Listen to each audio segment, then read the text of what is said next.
All right, hey, hello guys. We are here June 24th, 2025, World Cup Roller Pigeon Finals today out in Ireland, and we're at Waterford, Yeah. Waterford Kilmacdonald's.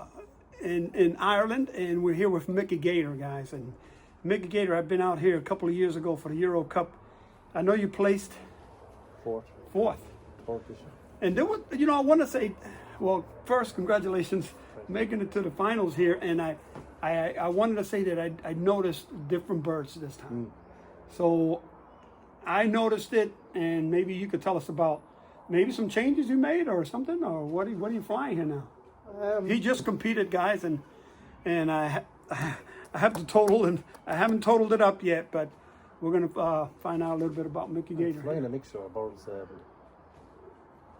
be Robbie McNally's. Robbie McNally's, okay. From Dublin there. I acquired all Robbie's birds. I started off with my father's, and then I got birds down for Robbie. And your father, your dad had which ones? He had some of them are Dominic Cartons and Dominic Lenahans. Cartons. Yeah. And Linehans, okay. And Robbie then had Dominic Cartons birds, which were George Mason's crossed on John Montes. Okay. And he had Kevin McKenny's. And he cultivated the two of them together. He crossed them and made a family of his own. Your dad? No, Robbie. Oh, Robbie McNally. Yeah, okay. Robbie's gone out of the board, so he sent me down all these stock birds then. But there'll be a lot of Kevins and Robbies as well, So that's what you're working with now? No, yeah. And so Robbie McNally, and so again, just to make sure, I'm not sure if it came out loud enough or clear enough, they came down from Mason crossed John Montes. John Wanless. It was a Dominic Cartons. And Dominic Cartons. A chap called Norman Howard bred him. Norman Howard bought a kit off of George, and he bought a kit off of John Montes. Okay. That's what Dominic was like. There could have been a bit of Dave Mosley in him as well. Okay. As far as I know. Yeah, as far Yeah. as I know, yeah. But most of that kit now be Robbie's. I bred out Robbie's birds, Okay. which would have Dominic's in them. And he crossed Dominic's back into Kevin's as well. Okay. And Robbie had Burkus there as well, mixed in. But he sort of crossed the Burkus into Kevin's as well, which they were kind of all the one family anyway. Wow. Yeah.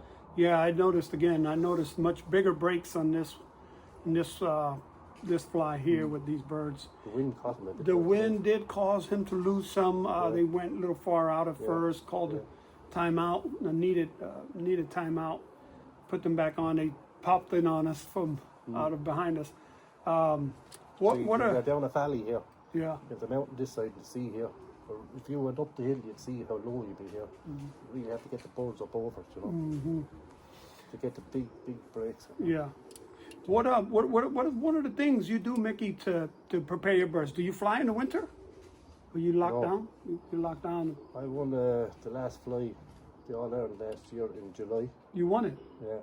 With these same family? This family, yeah. Nice.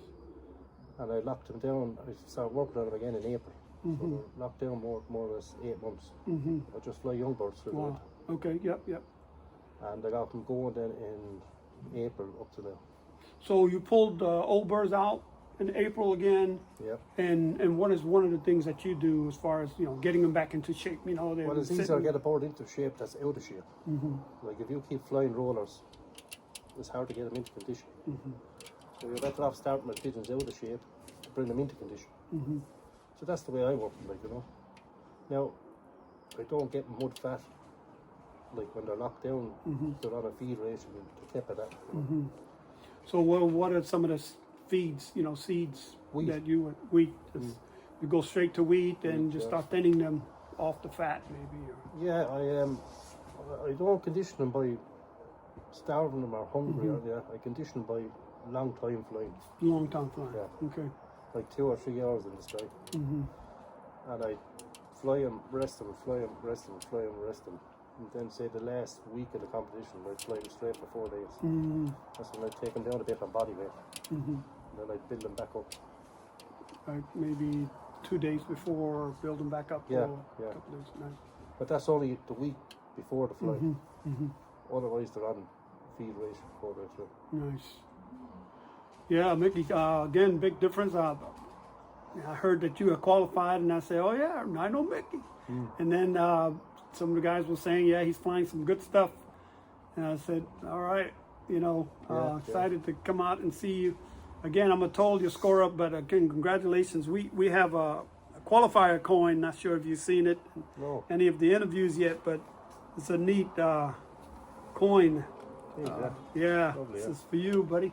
Thanks, man. Yeah, Pleasure. yeah, congratulations, and you also, we call that out there. We call it a challenge coin, also, Right, in yeah. addition to. So you all the qualifiers have one. So you go out and you see Kevin McKinney somewhere, or one of the other qualifiers that's supposed to have one, and you challenge them. If they don't have it, they Right, buy you a yeah. drink. Go away. Yeah, Yes, I get a few drinks on. yeah. But it's, Yeah, that's nice. Yeah, congratulations Yeah, there, thank buddy. you, yeah. Good, good Yeah. job. Pity the weather couldn't be better. Yeah, not bad weather for it too. Yeah. All right, good deal there, man. Thanks, Dan. Yeah, congratulations. Pleasure, bye. Thanks.